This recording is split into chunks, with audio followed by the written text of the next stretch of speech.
Hello, this is the American Medical Association's Moving Medicine video and podcast. In recognition of Pride Month, today we're joined by Dr. Carrie Kandrian, an associate professor at the University of Colorado School of Medicine in Denver, who's going to discuss caring for LGBTQ seniors and addressing disparities during end-of-life care. I'm Todd Unger, AMA's Chief Experience Officer in Chicago. Thank you so much for joining us, Dr. Kandrian. Several years ago, the National Institutes of Health announced that it was recognizing the LGBTQ community as a health disparity population. Now, there are a lot of letters in that particular acronym, and as we've learned from previous guests here on our update, there are different things that apply, and in particular, we're going to be talking about one population, which are seniors, older adults. So let's start by talking about the health disparity population aspect of this and how we see this designation playing out, particularly for older adults. Great. Well, thanks so much for having me, Todd. In 2016, the NIH recognized the LGBT community as a health disparity population in an effort to really do something about the health-related issues that disproportionately affect this community. Mounting evidence suggests that LGBT communities have less access to healthcare and higher burdens of certain diseases. And so, but unfortunately, the extent of these disparities have not been fully understood. And research on how to really close these gaps is lacking. So by becoming a health disparity population, it really is a way to, I think, help make LGBT research more important, take it more seriously, be better coordinated, and hopefully will ensure that LGBT people, particularly older LGBT people, are actually included in the research process and part of the evidence. Now you say we got a lot to learn here in this particular realm. What do we know about what's driving the disparities? We do know, so I think, when you think about serious illness and end of life, these are hard events for everyone, but they're even harder for LGBT, older adults, because they're really entering this last phase of life from a disadvantage in really three main areas: financial security, social support, and really the effects of this lifetime of stigma and discrimination. First, financial security. 1 out of 3 older LGBT adults live at or below the poverty line. And there are a number of factors that contribute to this, but just to name a few, gay marriage wasn't legalized until 2015. So if you did have a partner, you were often denied spousal benefits and pensions, which really matter as you age. A second driver for financial insecurity is really job discrimination. For their entire lives, if they were open about who they were, they could be fired for that, and many of them were. Second, family support. LGBT older adults are 2 to 3 times less likely to be married, and they're 3 to 4 times less likely to have kids. They're often more likely to be estranged from family, which means they're aging with a really thin network of support. And a final factor that really is the undercurrent to all of this is the effects of this lifetime of stigma and discrimination that takes a serious toll. Research shows that this leads directly to higher rates of anxiety, depression, substance abuse, certain cancers, cardiovascular issues, and suicide. And the big one is that the stress of hiding this fundamental part of who you are actually takes up to 12 years off their lives. That was from Harvard Medical Magazine. That's incredible. In 2020. So obviously, the factors that you just laid out there are obviously having a huge effect, not only on lifespan, but on mental health. Yeah. Are there any other ways that is characterized? Yeah, it is. I think when you think about this generation, those who grew up in the 40s, the 50s, and the 60s, being gay or lesbian or trans was unthinkable. It was really dangerous, and it was illegal in most cases. And according to the American Psychiatric Association, they listed homosexuality as a mental illness until 1973. And so this stigma, I think, that they grew up with really stays with them and has serious costs as they age.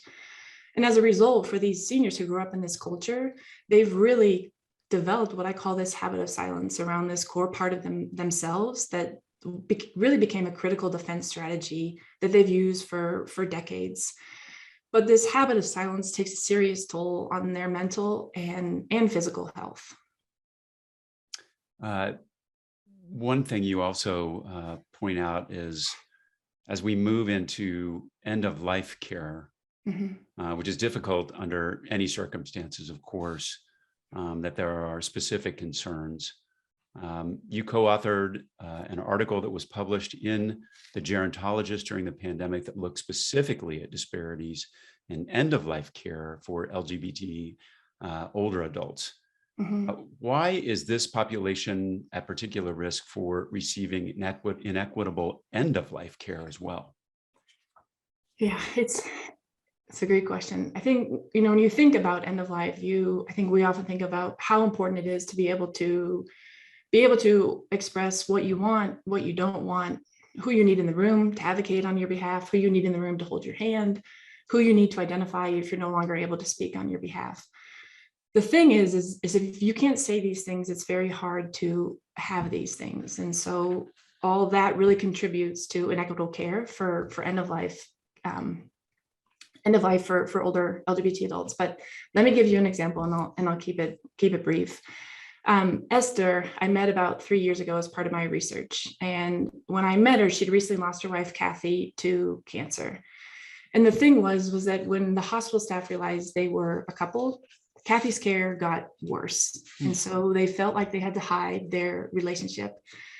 When I asked Esther what the hardest part of the whole thing was, I remember her saying she was dying and I couldn't even say we were married. Hmm. And since they were hiding their relationship, Esther couldn't be in the room. She couldn't talk with a care team about next steps. She couldn't advocate for her wife on any level. She couldn't even hold Kathy's hand. And when Kathy died, nothing. No one said a word to Esther. She was just the good friend, the emergency contact, not a grieving spouse who just lost the love of her life. So no one acknowledged her loss and no one offered her grief support. And Esther and Kathy had been together 33 years. The reason I share Esther's story is that communication really affected the outcomes of two people. Kathy's care got worse because she couldn't have the person she needed to advocate for her care in the room with her. And Esther didn't get the support she needed as Kathy's spouse and really the caregiver. And this is not right, but unfortunately, this actually happens to a lot of older LGBT adults when they face end of life, either their own or their partners. And really for them, and at any point in healthcare, they face a choice. I mean, do I come out and risk being treated worse? Or do I stay silent and hide a fundamental part of who I am? And it's a heck of a choice. And it sort of is with them throughout the healthcare experience and just really magnifies at the end of life. It's a really heartbreaking story. Yeah. Do you think that is the end of life care is different from other areas of healthcare where we don't see such huge gaps? I think the gaps are still there. I think just though they do just become so much more magnified and the stakes are just that much higher when you are facing end of life or you're navigating the complexities of a serious illness. Is there a data or other kind of system level problem here that accounts for the gap? Yeah, I mean, I think we know, like the drivers kind of the discrimination, we know it's happening all throughout the healthcare ecosystem and hospices and hospitals, assisted living. The American Heart Association reported last year that 56% of LGBT adults report experiencing some form of discrimination from a healthcare provider. And for those who are trans or gender nonconforming, it goes up to 70%. So we know this discrimination is happening. In a 2020 survey of over 850 hospice professionals led by doctors Gary Stein and Kathy Berkman, 43% of the staff reported directly observing some form of discrimination towards LGBT patients and caregivers. So we have data that we know these disparities are happening. The huge problem, though, is really we just don't have great data on the LGBT community, and in large part because we don't routinely collect sexual orientation and gender identity data. Talk a little bit more about that. How can that change? Yeah, so since 2011, the Joint Commission has asked for these data to be collected. The CDC, the NIH have all encouraged the routine collection of sexual orientation and gender identity, or SOGI data, as it's called for short. And I think there are several factors to this. So we don't routinely collect this information. I think on the one hand, I think people can be uncomfortable asking these questions, or they don't see the need to know this information when caring for someone, or they don't know when to ask or how to ask. Another thing is that for LGBT patients and their caregivers, is that this is still very scary to disclose this information. They can still be denied care. They still are being denied care sometimes if they disclose this. So if these questions are not asked in a way that doesn't perpetuate discrimination, we still won't get this data. And I think we've seen places that are adding these questions onto the forms, which is an excellent start. I think, though, without the proper training on really why these data matter, how to ask in a way that patients feel safe and trusted, and a way that they can understand that these questions are not just about knowing if someone is gay or trans, but it's actually really critical information to someone's care. So I think when you talk about how to have that conversation, I mean, it sounds like there are a lot of obstacles in the communication part of this. One of the terms you've used is called, quote, breaking the script. Talk to us about what that means and how you'd advise people in this situation to gather that data, be compassionate, and have that kind of open and honest communication that it takes to have the kind of end-of-life care that we need. So breaking the script for me is really about reimagining the language we use in healthcare. I think one way to address the devastating disparities that older LGBT communities face is legislation, which is giving protections to people that are long overdue. But we can't legislate the way people think and feel, but we can change the way we communicate, the way we talk and listen to each other. And for communities that have been historically marginalized, like the LGBT community and particularly older LGBT adults, changing the way we communicate can really make a measurable difference in the care they receive and in their outcomes. And so the scripts are really the tools we use in medicine to get to know a patient. Our forms, our intake questions, our admission conversations, DNRs, living wills. They're critical tools in medicine, but they're scripted, and they're loaded with assumptions that aren't always spoken, but they're heard. And so for LGBT people who have grown up in these cultures and carry this stigma with them, it can shut people down really quickly. And so the point of breaking these scripts is really to give people space, to allow them to answer in a way that actually fits them, and in a way that they can actually share information that they need to and want to. So scripts like, sorry. Yeah, that's all right. I was just going to say, do you, shining a light on this problem to begin with is a huge first step.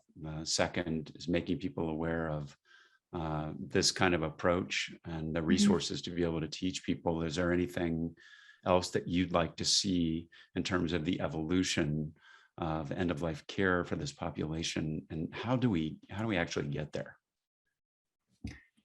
Yeah, I think part of it is just to start doing it. I mean, instead of asking, like, are you married? I mean, who's the biggest support in your life? Who do you need to have in the room? Or instead of, we'd like to have a family meeting, who do you consider family? And I think these subtle changes actually goes such a long way for the LGBT community. And I think for me, the end of life is really a time of reunion and reconciliation, and to not be able to be who you are, to not be able to have who you love in the room with you or at home with you. I just don't think there is really anything more detrimental than that. And so I've really committed my career to hopefully making it not so difficult to be able to be who you are when you need it the most. And I think from what I think is this avoidable suffering, the extra suffering, I mean, is actually avoidable, like Esther's and Kathy's case, because of all the seniors I really met in my research. They're not asking for a lot. They just want to be able to talk openly and be heard without prejudice. And all we have to do is really break these scripts in a way that people feel safe and show them we're safe and listen. And I think the bonus then will be is that we'll actually get the information we need to care for these patients, and also get data on this community that has been so hidden and so ignored and so invisible for so long. Dr. Kandrian, thank you so much. It's been a really moving conversation. Thank you I so really much, Todd. appreciate your insight, your perspective, and advice. That's it for today's Moving Medicine episode. We'll be back with another one soon. In the meantime, you can see all of our videos and podcasts at ama-assn.org/podcasts. Thanks for joining us today, and please take care.